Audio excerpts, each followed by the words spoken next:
You're listening to the Wedding Biz Network, the voice of the creative entrepreneur.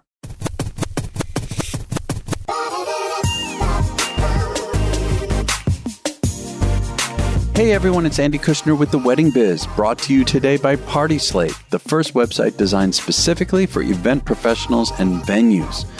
So on the Wedding Biz, I conduct in-depth and revealing interviews of icons and those who I feel are the next generation icons of the wedding and event industry.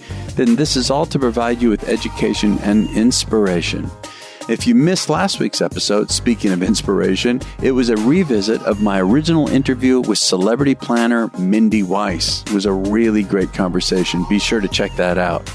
And now I'm excited to announce today's guest, and that is Emily Campbell. She is the founder and executive director of Gobella Events, based in Colorado.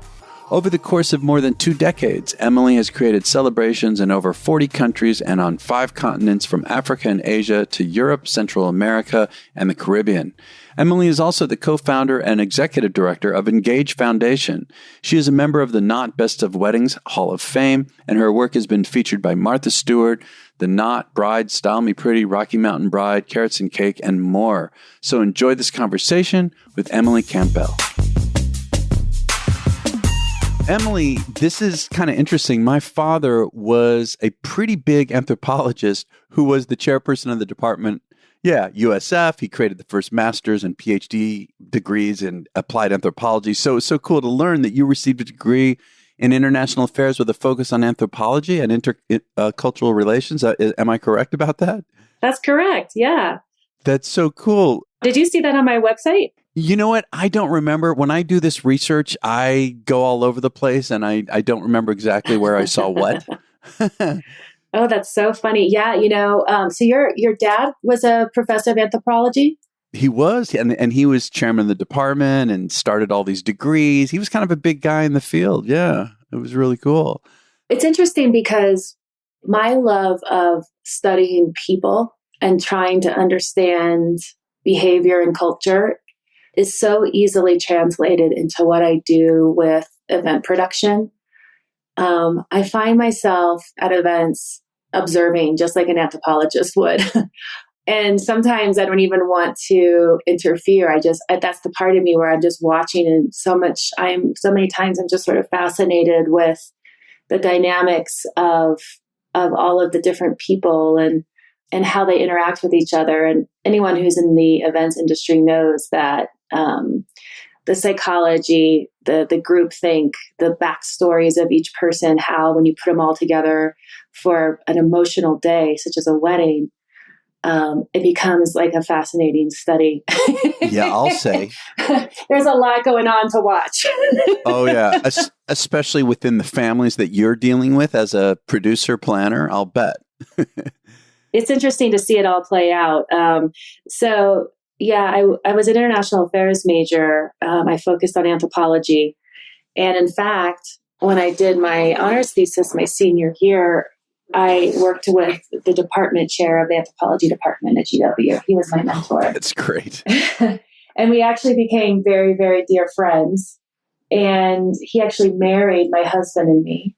Oh, wow. And then when he passed away, I did his eulogy, one of his eulogies. Yeah. Well, were you thinking of doing that full time? I mean, how did the switch come from that into, events?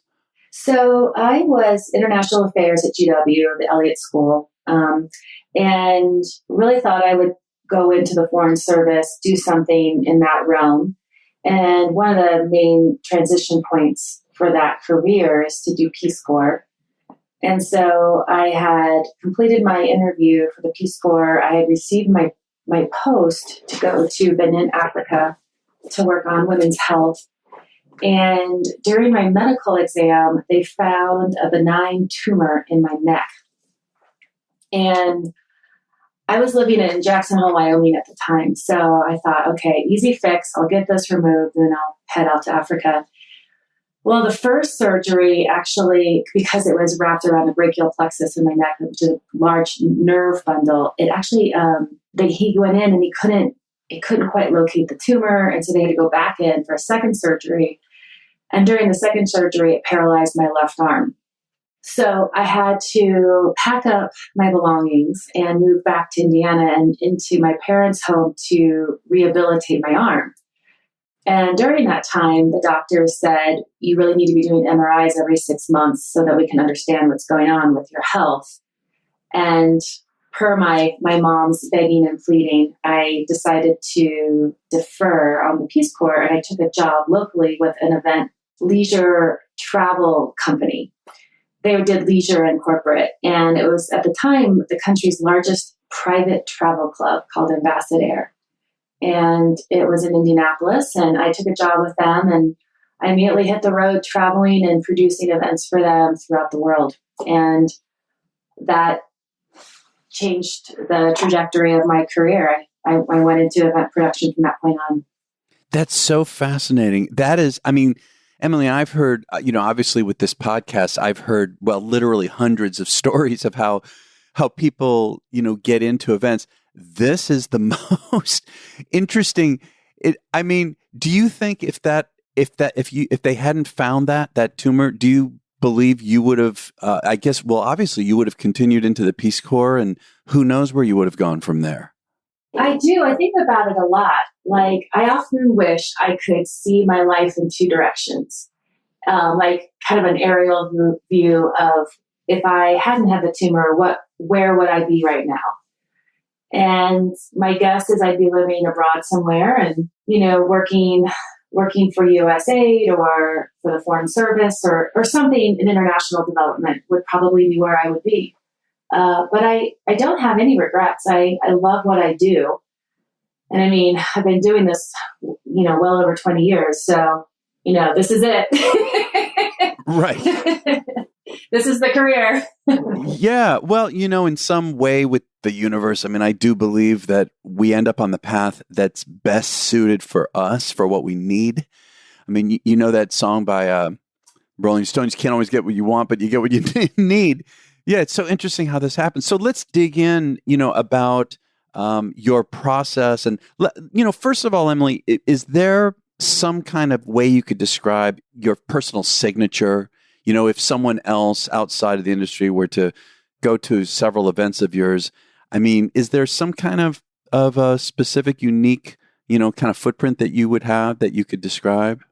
We focus a lot on the guest experience and thinking about how an event feels to a guest, because we realize that our clients who are the hosts, of course, want to have a beautiful event and experience a rich feeling as well. But we know that it's equally important to them that their guests feel cared for. And I would say our signature, a lot has to do with the guest experience and the communication, thinking about what would make them comfortable and sort of anticipating their needs.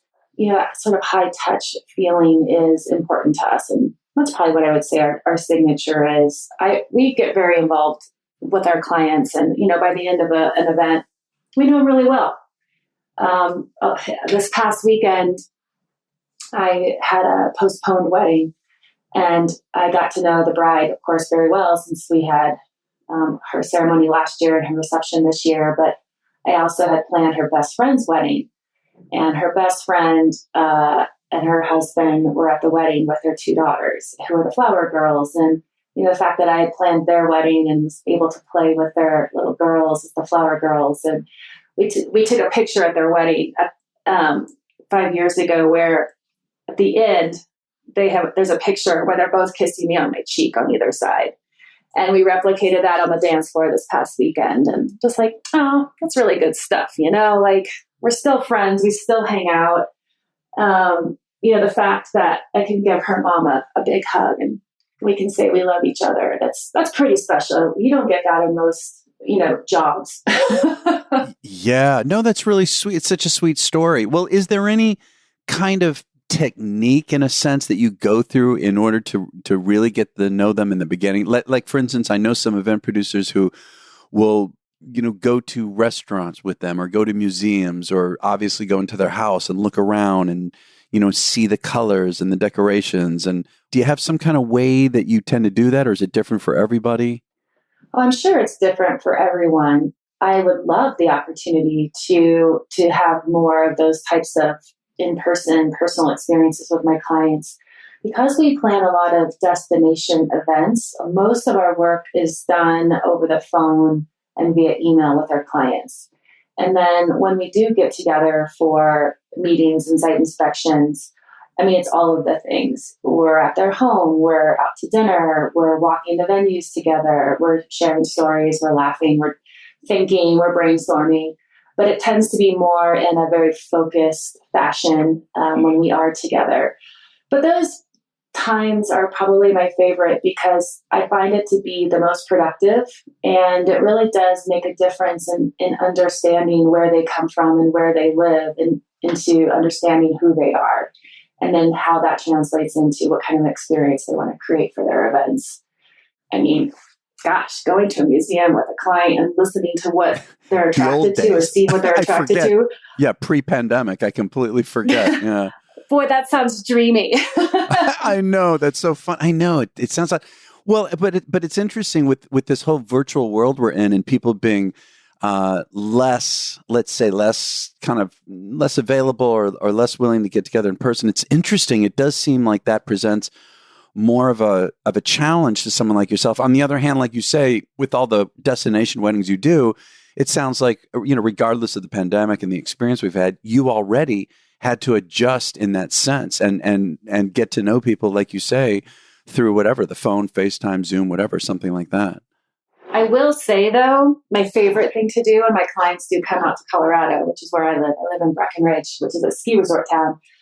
My favorite way to get to know clients is to go skiing with them and then après ski. Oh, that's great. Yeah, I love to ski, and then just on a beautiful day or even a powder day, and then go have a couple drinks and just hang out. That's my favorite way to get to know people. Well, and then they're also so much more relaxed, right? I mean, they're out of their environment. They're in this. I mean, we talked about this when we set up this recording, is that I had just been in Colorado for 2 weeks, and one of the places I stayed was Vail. I mean, I love going in the summer as well as the winter. And how can you not, get into a different zone with just this majestic nature all around us, all the mountains that you have in Colorado and Breckenridge? Well, it simplifies everything. There's a lot of nonsense running around in the world and in our heads. And it kind of is a way to declutter the whole situation and get to know people on a much more pure level, and quickly get to what their values are and what they care about, and what makes them smile. It also allows them not to be so distracted. It's really hard to get to know people when they're in their norm, because they're distracted by a million things. And when you're out skiing or hiking, just out in nature, to me, that's the best way you can think and feel free and let the creative juices flow. And that's where we need to get to when we're producing such an intimate event as a wedding, for example. When you're doing these destination weddings and you're, headed to a place you've never been to before, how do you go about finding a local team, whatever, or if there's a language barrier, dealing with that, just all the challenges that come with destination planning? How do you deal with those kind of challenges? Well, it depends on where it is.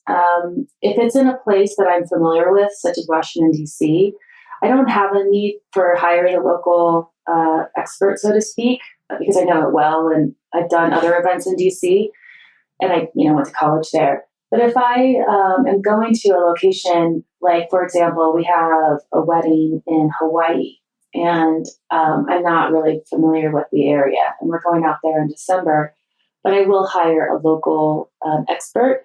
And that's pretty key, because it really does come down to relationships. When you're producing an event and you need something that only a local can know and provide, that becomes essential. And in fact, we've had planners come to Colorado, and sometimes they'll call me and I'll be that for them, and I'm happy to. It makes a huge difference. Sometimes you just need that local person who can call their friend who has the delivery truck that you need because the other one broke down, and he can get them there in 10 minutes. So all of that matters, but it really does depend on the location on whether I hire local or not. But how do you go about finding the people with the right skills and abilities that you need wherever that is, whether it's out of the country, in the country? I mean, do you have some kind of way of figuring that out? Is it just word of mouth or getting on social media? How do you find teams in the local areas? Well, I'll tell you, my number one resource is my Engage network. So I go to this conference called Engage Summits. I know you know it well. Sure. But, I'm getting ready to go to my 13th, and the network that I've created globally from that alone, I can pretty much reach out to that community and find out what I need. It's pretty amazing. Yeah. And that's my primary resource. Yeah, no, that makes sense. I think sometimes, we go to these conferences for education, inspiration, but absolutely the networking. I don't know if everyone's thinking about that as well, is how with destination events that can completely change it and take it to a whole nother level. Meeting these people at these conferences, getting to know them. I think that's wonderful. If you are an event planner, venue, caterer, photographer, or any other industry professional, you really should be aware of and using the Party Slate marketing platform. And I want to say, I only work with sponsors whose product or service I'm either fully aware of or even use myself. So you can create a free profile that can act as a photo-rich portfolio, or Party Slate has additional membership options available. And if you're planning or involved with an event, from weddings to fundraisers to baby showers and really everything in between, you should use Party Slate to get inspired. Save your favorite ideas and contact top professionals to help create your dream event. New photos from real events are uploaded to Party Slate daily, and their editorial team publishes articles that highlight the latest trends and planning tips. It is a really great site. You've got to visit partyslate.com to get started. And again, that's partyslate.com. What is the most stressful part of dealing with destination of weddings for you? What do you see as the hardest part? It's always the unknown. I've been talking to my team a lot about this. We can plan something that in our minds is planned to perfection. And we have thought through everything. We have every logistical detail outlined, but then we still overstaff and we still get there early because inevitably 3 things that you couldn't have anticipated, such as a freak weather event or a truck breaking down on the side of the road, it will happen. And so you have to be ready then to handle all of the things that you couldn't plan for on that day, because they will happen. So that's sort of our strategy. Can you give some examples, Emily? Like what are some of the 1 or 2 of the biggest challenges you've run into, and how do you get through them? Oof. Too many to think of? Yeah. I mean, it truly happens every event. It happens every event to every producer. And one thing I try to do is when I'm looking at a project or an event, I always tell my team, I need to be on the job and not in the job. And what I mean by that is it's almost like I need to be sitting on a perch doing a 360 nonstop. I'm just constantly watching, looking, because there's, let's say, 5 things happening at one time. Let's say tables are getting set, vendors are arriving, brides getting her hair and makeup done. Okay, that's 3 examples. And I've got to keep my eye on all things, because if the tables are set and they're not centered, and then the linens and the flowers go on and it's not centered, I have to redo all that. So I have to make sure the tables are centered. And then the bride, we have a team with her always, but keeping her on her hair and makeup schedule so that we don't get pushed behind 30 minutes, which just completely messes up, the photography schedule. So it's like I have teams that are put in place at different areas where they're in it, but I'm always on it. And that distinction is key. And I find myself, if I get sucked into something and I put my back to everything else, when I turn around, something isn't the way it's supposed to be.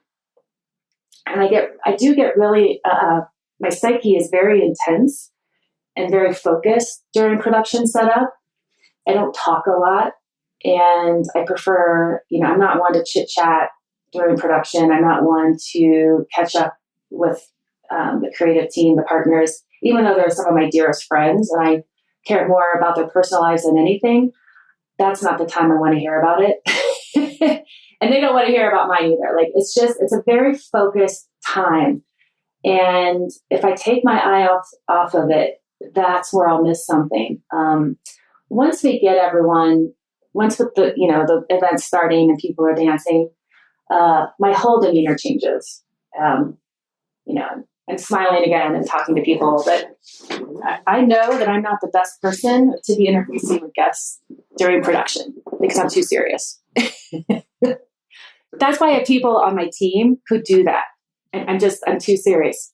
Yeah, I'm thinking back. I mean, for 27 years, I performed in and was the MC of in my top band. I mean, I had, music and entertainment company, and we've been all over the world, and it can be very complicated too, even just from the entertainment perspective. And so I remember, it's interesting that you say that. I've never heard that before, but I remember, of course, the rest of the band, everyone is, kidding around, and I do want to be available, especially with the planner, the client, the producer, to be able to do that. But yeah, I was super, super, super focused. And sometimes I would have some of my own team would say, geez, you're so serious. And I'm like, yeah, I mean, yes, correct. Correct, I am. And I'm going to stay that way. It's a lot of detail. Don't you feel bad about it though? I do. I often say, man, I wish I could be cooler. I wish that I could be super focused and be the executive producer who's super can talk to people while they're directing. It's just not me. So I have to work really hard at making sure that my face yes. that I'm not frowning, because I'm not mad. Yeah. I'm not mad. I'm not upset. I'm just thinking really hard. Exactly. No, this is so funny. I get this too. I mean, I remember people saying to me, you look so, tense or whatever. I'm like, oh shit. I don't want to, and sometimes I'm not, I'm just focused, but it's like, yeah, I had to really learn how to, have a kind of a different facial expression. And even the way I walked, I remember, a good friend of mine in one of the bands who was like my music director had said to me, just the way you walk across the room, it looks like something is really wrong. I'm like, oh no, I can't show that, Right. It's a tough one. And even when things are really, challenging to not show that, not only for our teams, but for the client and for the guests, they can't see that. Mm-mm. And that's where I am strong there. My clients don't see me sweat. So when I do have to go out and put my, to be the face, everything's cool. Everything's chill. But in just the day to day, like in the setup, because that's such an important part of the whole day. Boy, am I focused. And that's why it's really important that I'm never the bridal attendant. Like I'll go into the bride's room at some point and, because I want to see her or him and give him a hug and all that. But then I get back out. I don't linger in there. Right. I shouldn't be in there. No, I get it. And we're also talking about, dealing with our teams. There was somewhere, I don't know if it was a website or an interview about you, but you had said that you like to create an environment in which your team feels important and creative and respected. How do you go about doing that? How do you look at that? Clearly defined scopes of work. And I can't say I did that especially well this summer. This summer was an anomaly in that we were doing events that were postponed in addition to our regular event schedule. So it was like almost double, like everyone. And there were days where I just felt like, okay, I'm hanging on by a thread, but we're going to get through this. And that I do not feel like I did my best job of leading and communicating with my team this summer, simply because we just didn't have the time. We were just flying. Luckily, all of our events have been gorgeous and beautiful and wonderful. But I feel, when I was talking to my business partner, Amanda Allen, about this, I said, I'm not doing the events with my team the way that I fully want to be. And we recognize that it's truly a matter of just sort of understanding the current environment and doing the best that we can and with as much grace as we can.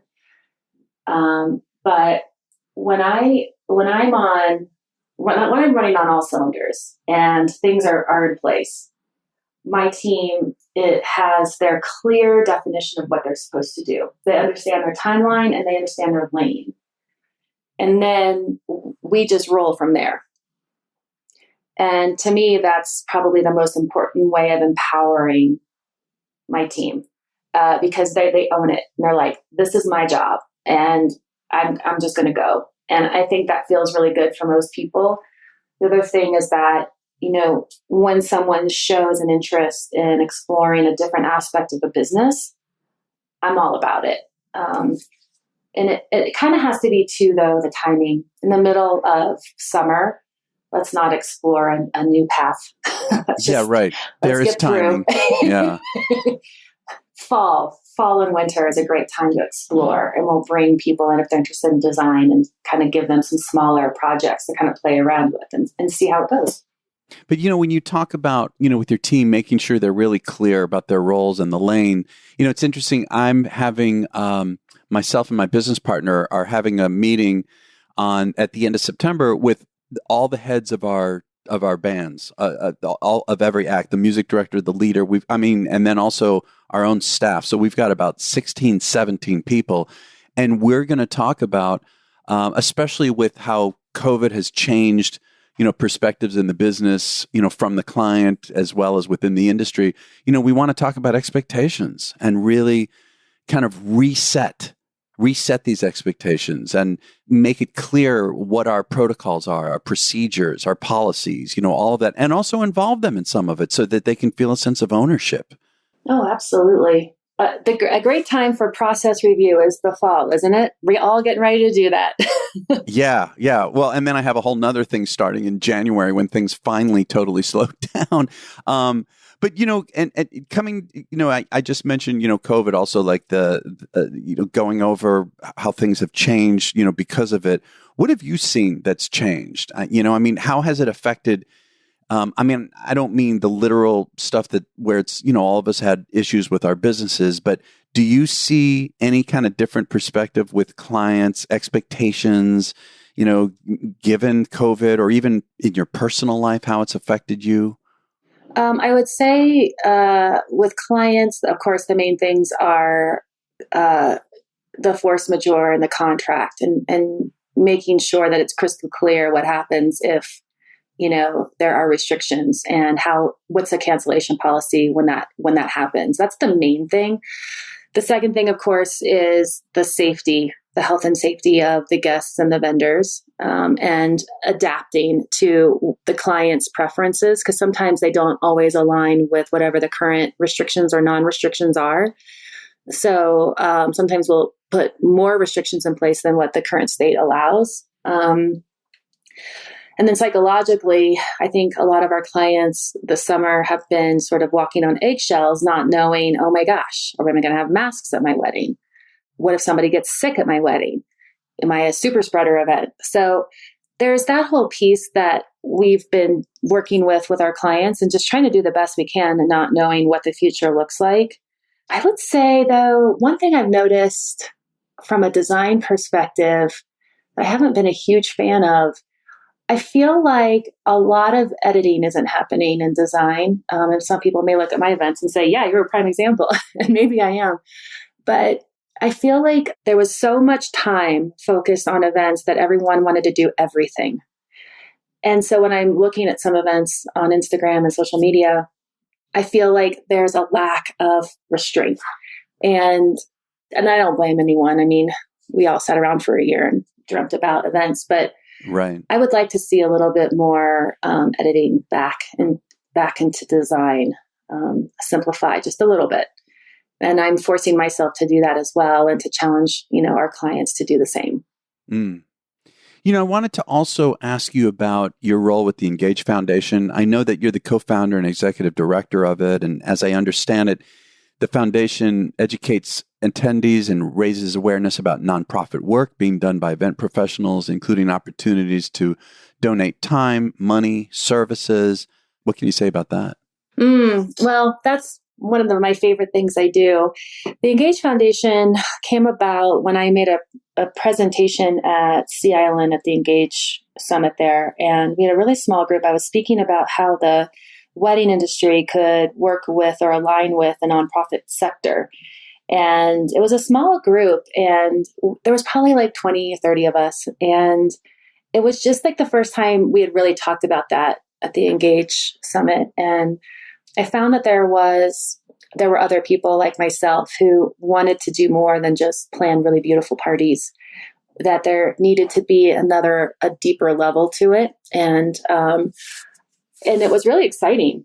And I pitched it to the founders of Engage Summit, Catherine and Rebecca, and said, hey, there seems to be quite a community here that is interested in kind of a humanitarian aspect to what we do. And a year later, they said, let's do a foundation. And so the three of us were the co-founders. And what we try to do is at every Engage, we try to adopt a local charity or a local group that we can support wherever a summit is held. And then we do a pack with a purpose. So we'll have everyone fly down with supplies for that group.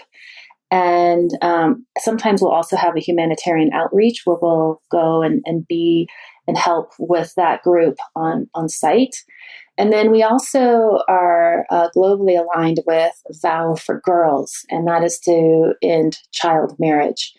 And we announced that in London, and with Princess Mabel Van Arena, who is the founder. And then we have been working with it through Dubai and in the Breakers in Florida. And then we'll be going to Lake Como in Italy in October and continuing our work there with Vow to End Child Marriage. And I only wish that was my full-time job some days, that I could just work on these projects, because it's really fulfilling for me. And it also kind of goes back to my roots, back to those undergrad days at GW. So it really does complete my career in having that aspect that I can be involved in communities and trying to just help, just be a positive footprint, so to speak. Yeah, no, I think that's wonderful. It's wonderful what you're doing and with the Engage Foundation. And you mentioned Vow to End Child Marriage. I actually interviewed Clay Dunn, the chief executive officer of it. I think for people listening, that was episode 296, and that was really very special. So I love that. That's real close to my heart, helping as well. And just last couple of questions, Emily. I know that you speak a lot too, and that isn't sustainability one of the topics that you cover? It is. That's been a part of my life too. So, in high school, I started the recycling program at my high school in the early 90s when it was not cool. Right. I would go around and collect all the paper and weigh it and then tell our student body how many trees we had saved that day. I mean, if you want to talk about a nerd, that was me. And I still care. I mean, I live in a place where nature is cared about, and we have open space and trails here, and I want to maintain that. So with our events, we do the best we can. We have in our contract that we do not support the use of styrofoam, single-use plastic. Whenever I can educate my clients or say, hey, alternatively, could we do a tap water station instead of a plastic water bottles? I mean, they always say, of course. It's just being able to just very easily point out where we can do our part. And when possible, recycling, composting, all of the things, carbon offsets.